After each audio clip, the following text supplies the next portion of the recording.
हम बात करते हैं 9th क्लास के सेल चैप्टर के बारे में। और देखो वैसे तो हम लोगों ने छोटी क्लासेस से सेल के बारे में पढ़ा हुआ है, फिर भी मैं आपको बता देता हूँ। देखो जब हम सेल के बारे में बात करते हैं तो cell is the basically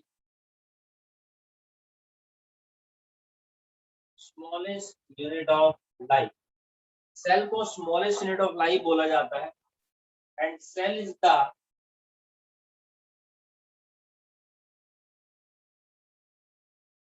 basic unit of life भी बोला जाता है and cell is the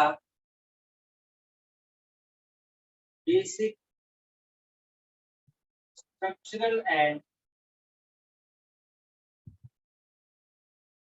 functional unit of life भी बोला जाता है। अब देखो सेल को स्मॉलेस्ट यूनिट क्यों बोला गया है? जैसे देखो कभी कोई बिल्डिंग मकान कंस्ट्रक्शन होते तो देखो सबसे पहले वो पहली ईंट रखी जाती है, नींव भराई होती है ना, पंडित जी आते हैं पूजा वूजा करते। फिर दूसरी ईंट ब्रिक ब्रिक रख जाती है, तो एक एक ब्रिक से मिलकर के पूरी लाइन बन जाती है। लाइन लाइन पूरी दीवार दीवार पूरा कमरा कमरा पूरा फ्लोर फ्लोर फ्लोर पूरी बिल्डिंग बन जाती है। ठीक इसी तरीके से हम लोग क्या देखते हैं, हमारे पास यहाँ पर सेल है और cell cell cell become cell system and then cell system become tissue and then tissue become tissue system and tissue system बन जाता है organ और then organ बनता है यहाँ पर organ system और organ system बनता है पूरा का पूरा ऑर्गेनिज्म। तो जब सेल से ही पूरा ऑर्गेनिज्म बना है यानी कि हम लोग बने हैं, तो इसका मतलब कि cell is the smallest unit of life. अब देखो सेल से ऑर्गन बने यानी स्ट्रक्चरल यूनिट भी है और इनको बनाने की सारी मेटाबॉलिक एक्टिविटी भी सेल के अंदर होती है, तो that's why it is called also the functional unit of life. ये सेल की बात है। लेकिन सेल के बारे में आगे बात करें हम लोग, तो इससे पहले हम लोग बात करेंगे यहाँ पर सेल की हिस्ट्री के बारे में, सेल की डिस्कवरीज के बारे में। तो देखो सेल के बारे में सबसे पहले किसने बताया? पहला क्वेश्चन तो यही आता है, हु डिस्कवर्ड सेल? तो हमारे पास एक बायोलॉजिस्ट आए थे 1665 में जिनका नाम था मिस्टर रॉबर्ट हुक। और इन्होंने क्या किया था? He discover the first three living cell. Sorry, he discover the cell. इन्होंने सबसे पहले सेल की डिस्कवरी करी from the bark of a tree, पेड़ की छाल। ये देखिए, तो बेसिकली कोई बायोलॉजिस्ट वगैरह नहीं थे, बट इन्हें ना लेंस वगैरह का बड़ा शौक था। और पहले ये बातें थी कि कोई भी लाइफ जो है वो पंच तत्वों से मिलकर के बनी हुई है, अग्नि आकाश वायु जल धरती, ये सब बात। लेकिन जब रॉबर्ट हुक ने प्लांट को सेल को अपने लेंस से जूम करके देखा, तो इन्होंने देखा कि इनके ऊपर ना कुछ खोजी खोजी छोटी छोटी स्ट्रक्चर्स है, हनी ये बार्क है और इसके ऊपर छोटी छोटी स्ट्रक्चर्स पड़ी है हनी कॉम्ब जैसी। इसी को जूम करके जब बाहर निकाला गया तो हमने यहाँ पर ये देखा कि एक बार के ऊपर ये हनी कॉम्ब जैसी मधुमक्खी के छत्ते जैसी स्ट्रक्चर्स यहाँ पर है, जो लेंस से दिखाई दे रही है। तो ग्रीक लैंग्वेज में स्मॉल स्ट्रक्चर को, स्मॉल रूम को बोला जाता है सेलुलाई, और इसी से ब्लड ड्राइव हुआ सेल। ठीक है, तो बोला गया सेल सेल से ही बेसिकली कोई भी लाइफ का फॉर्मेशन होता है, सिंथेसिस होता है। तो cell is the smallest unit of life. वो पेड़ जिससे सबसे पहले सेल की डिस्कवरी हुई थी, उस ट्री का नाम है बच्चों यहाँ पर क्वेरकस। ठीक, चलिए। तो रॉबर्ट हुक ने यहाँ पर सेल की डिस्कवरी करी, बट दिक्कत ये थी कि ये जो सेल यहाँ पर थी dead cell, it is a dead cell. क्यों? क्योंकि हमने इसको कहाँ से ड्राइव किया था? From the bark of a tree. और पेड़ की जो बार्क होती है ये बनी होती है basically, it is made up of dead tissue, जिसका नाम है स्क्लेरेंकाइमा। तो स्क्लेरेंकाइमा हमारे पास एक डेड टिश्यू होता है जिससे बनी होती है। तो that's the reason behind it कि डेड सेल थी हमारे पास। देन उसके बाद में 1674 में बायोलॉजिस्ट हुआ है A B Leon White, and he discovered the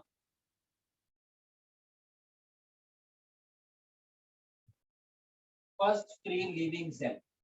इन्होंने सबसे पहली लिविंग सेल की डिस्कवरी, इन्होंने सेल के बारे में बताया था रॉबर्ट हुक ने, बट वो डेड सेल थी। बट एंटन वॉन लीeuwenhoek ने क्या किया, he discovered the first 3 living cell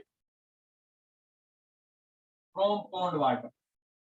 तो इन्होंने पॉन्ड वाटर लिया और अपने माइक्रोस्कोप के अंदर देखा यहाँ पर, ठीक है जी, माइक्रोस्कोप की डिस्कवरी होगी थी उस टाइम पर। सिंपल माइक्रोस्कोप देखा कुछ सेल्स है जो रैंडमली क्या कर रही है बच्चों, मूव कर रही है। तो इन्होंने बोला कि सेल्स बेसिकली लिविंग होती है। देन उसके बाद में 1838 और 1830 काफी लंबे समय तक कोई डिस्कवरी नहीं हो पाई। उसका रीजन ये था कि हमारे पास एपरेटस नहीं थे, डिवाइसेस नहीं थे, फिजिक्स के अंदर भी इन्वेंशन नहीं हो रही थी। तो फिजिक्स के अंदर सारी चीजों की इन्वेंशन हुई तो हमने उसके थ्रू मॉनिटर किया सेल को, हमें और भी बहुत सारी इंफॉर्मेशन देखने को पता। तो यहाँ पर दो बायोलॉजिस्ट आए जिनका नाम था स्किल्डेन एंड सचवॉन। अच्छा, इससे पहले 1830 के अंदर एक बायोलॉजिस्ट और आए थे जिनका नाम था रॉबर्ट ब्राउन, और ही डिस्कवर द न्यूक्लियस, इन्होंने न्यूक्लियस की डिस्कवरी करी। 1838 1839 में स्किल्डेन सचवान आए और इन्होंने कुछ बातें बताई सेल के बारे में, और जो बातें इन्होंने सेल के बारे में बताई वही बातें यहाँ पर क्या कराई बच्चों, सेल थी। तो पहली चीज तो इन्होंने बोली कि ऑल द सेल्स, ये जो सेल्स होती है हमारे पास, all the organisms are made up of one और मोर सेल, की जितने भी ऑर्गेनिज्म होते हैं वो एक या एक से ज्यादा सेल से मिलकर के बने होते हैं, सबसे पहली चीज। दूसरी बात इन्होंने बोला कि cell is the basic structure and function of life, कोई दिक्कत नहीं। उसी समय हम लोग क्या देखते हैं कि 1838 में बायोलॉजिस्ट और आए थे जिनका नाम था यहाँ पर पुरकेंजे। और पुरकेंजे ने क्या किया था, पुरकेंजे कॉइंड द टर्म प्रोटोप्लाज्म, इन्होंने टर्म इजाद करी थी। He coined the term protoplasm. Protoplasm क्या चीज होती है, ये देखिए सेल है, सेल के अंदर लिक्विड फिल है, this is called the cytoplasm. और यही बीचों बीच न्यूक्लियस है, उसके अंदर भी लिक्विड फिल है, this is called the nucleoplasm.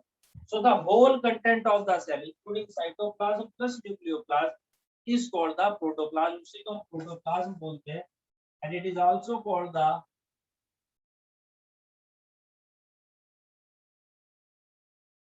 Living component of cell. इसी को हम लोग यहाँ पर बोलते हैं बच्चों लिविंग कंपोनेंट ऑफ सेल भी बोलते हैं।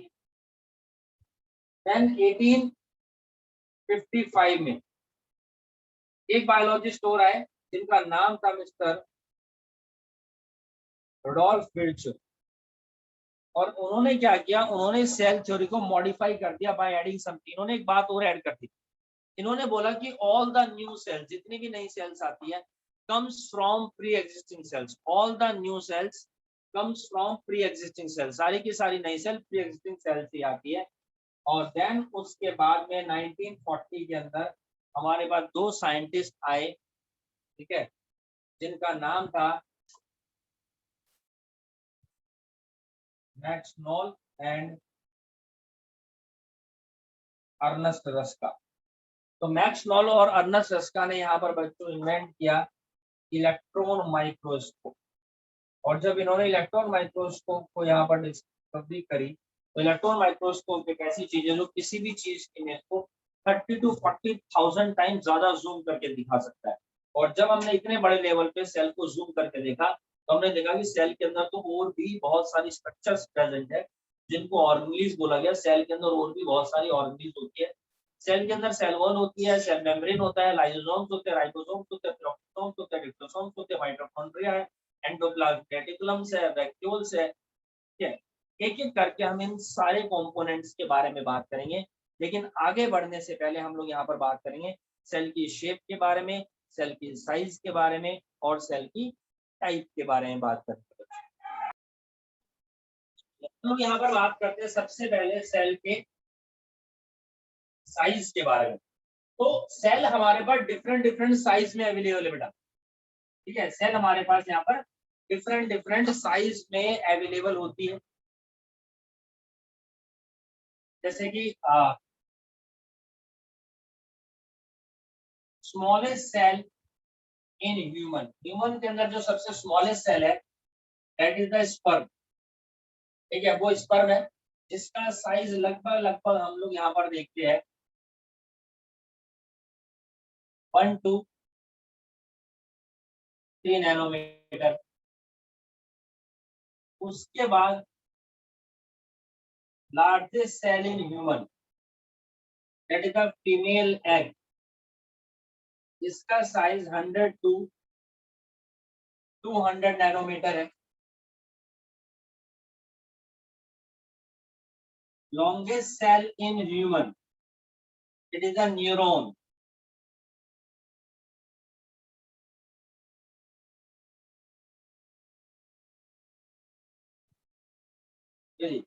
न्यूरॉन लगभग लगभग 1 मीटर लंबी होती है न्यूरॉन, यानी कि मान के चले कि यहाँ से यहाँ तक, मेरे हाथ से इधर बॉडी के सेंटर तक, और 1 मीटर लंबी होती है। और हमारी बॉडी में इतने सारे न्यूरॉन्स पाए जाते हैं।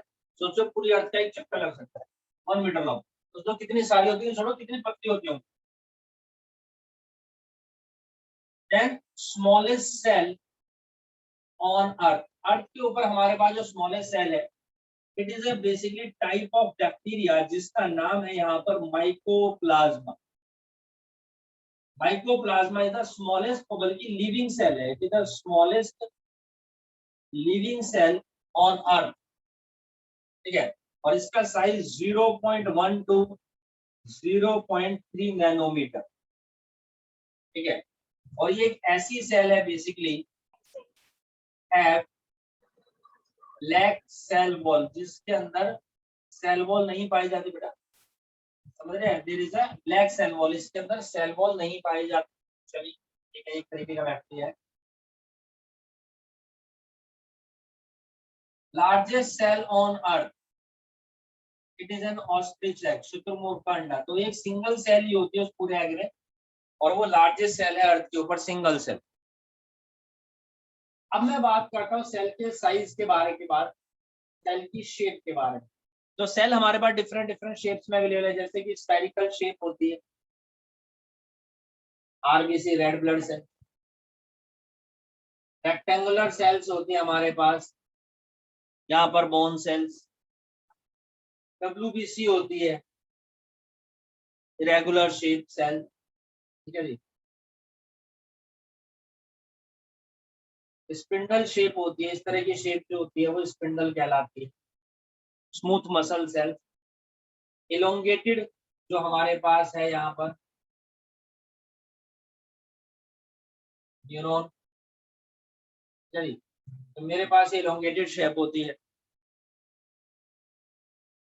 ठीक है, so these are the different different shape of the cell. जब हम बात करेंगे सेल के टाइप के बारे में, तो 2 टाइप की हमारे पास सेल होती है, एक यूकैरियोटिक और दूसरी प्रोकैरियोटिक बच्चों।